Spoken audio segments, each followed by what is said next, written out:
The next one we're going to do is we're going to make it lighter. What color would you add to something to make it lighter? White. So we're going to tint, right?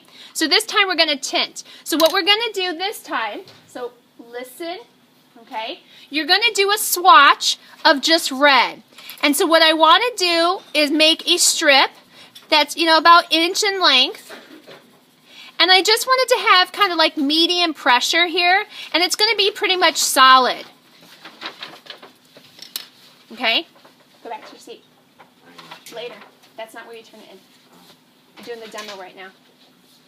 Okay? So I want you to do just a rectangle of medium pressure, not heavy pressure. Okay? If you do heavy pressure, it's going to be streaky. Okay? So if I want to make something lighter, I'm going to tint it. So I'm going to do plus white. Okay?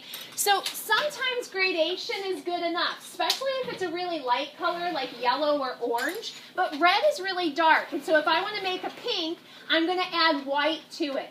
Okay? So now what we're going to do is gradation with white. So I'm going to layer white on top of the red and make it go from a light pink to a darker pink. So now I'm going to do light pressure, overlapping, right? And you're going to see that the colors are going to mix. Now the awesome thing about the Prismacolors is that you can layer them. So if you're like, uh-oh, I accidentally went too light, you can go back in and add more red. Right? Sometimes with adding the white, it looks kind of frosted. So sometimes what people do is they go one more layer with the other color to get it to make more of a pink. Now your sets don't come with pink, right? So if you're going to make a pink, you're going to have to make it with the white and the red. In my lid of extra colors, I have a few pinks that you can use, okay? Or you could go out and buy yourself a pink if you wanted to, okay? So we're going to make a tint by doing lighter and darker versions by adding white. Okay, so lighter and darker versions of just pink.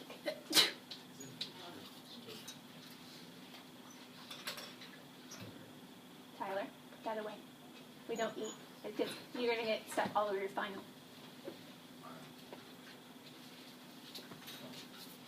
Okay, so number 3. If I wanted to darken the color, what would I add? Black, right? And so we could shade. Now, practical. Would it be a good idea to waste my time using black if I can use the black of the paper? No. I want you to work smarter, not harder. Okay? So you could add black, and I use the black to put in itty-bitty little details. So if I have to go back in and add a little shadow, a little bit of microscopic sort of detail, I'll use a really sharp black and go and put that detail in. But if I have to do a shadow, normally I let the paper be my dark, and so I have to do one less step.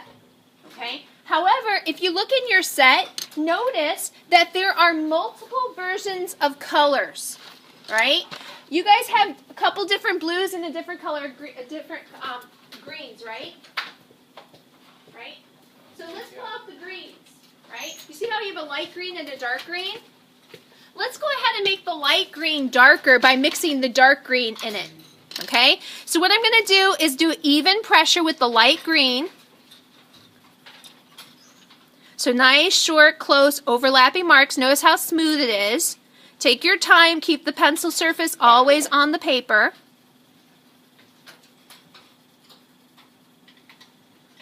Right? And then if I want this color to get darker, I'm going to gradually add the dark green to it. So at first I'm just going to do a little bit of it.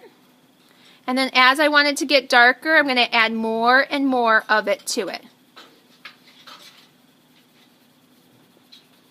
So I could use black, or I could use a darker version of the color.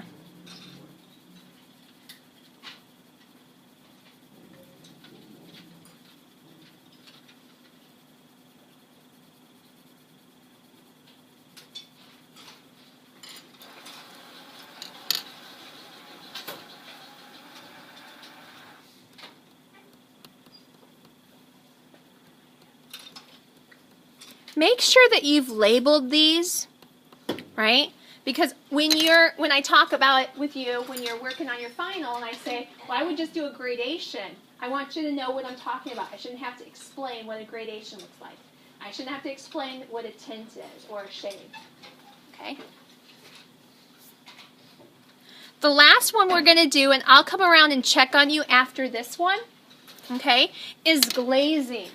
How many people have an object that's either made out of plastic, glass, or metal? Okay? How do you make it look shiny? Okay? This is what we're going to do. Okay? We're going to do glazing. So a glaze is the glass sheen on a piece of pottery. So like your dinnerware at home, your plate that you eat off of, you know, it's got this shiny sort of surface to it. Okay, that's where this name comes from. What we would do is we would shade in the object. So I'm basically going to go and do like a tube here. It's going to gradually get darker and then lighter, right? So I've got this kind of gradation here, but it's made out of a reflective material. Okay? When it's made out of a reflective material, what we're going to do is we're going to press really, really hard. Now, are you supposed to press hard?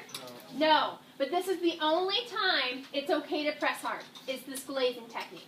Okay? So what you're going to do is wherever the highlight would be, I would press really, really hard. Okay? And I know it doesn't look like much right now, but on your objects, it's going to look like it's reflective. Okay? Sometimes your highlight, your reflection, is crisp.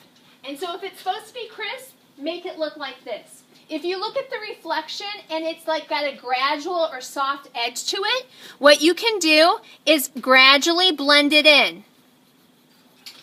But that is what I used on my cookie cutter to make it look like metal. I pressed really, really hard with the white, and it made it look like it had a shine to it. Okay, so that's glazing. Okay, I'm going to walk around and check on you.